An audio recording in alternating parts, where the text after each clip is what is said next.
السلام عليكم، مساء الخير. السلام عليكم الاول طبعا.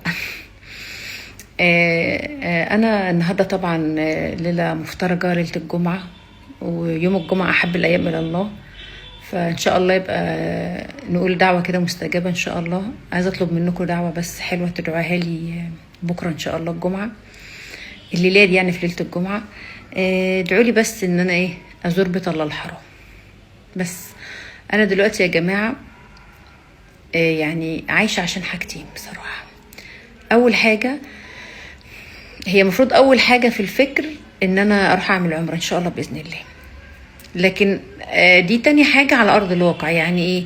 يعني في الحقيقه على ارض الواقع انا بفكر اول حاجه في ان انا في شغلي، ان انا يعني ابقى كويسه في شغلي اللي هو الاعلانات، وان انا اجيب فلوس علشان من شغل الحلال ده واسافر بالشغل الحلال. وانا قلت قبل كده مش عايزه اي حد يبعت لي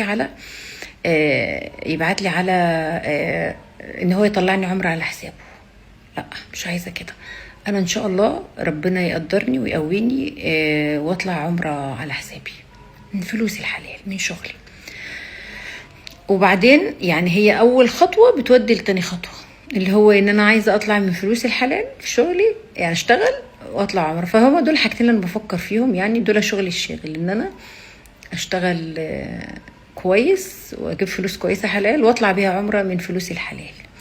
فانا عايزاكم بس النهارده تدعوا لي الدعوه دي، ان ربنا يرزقني بزياره قبر الرسول عليه الصلاه والسلام، وبزياره بيت الله الحرام.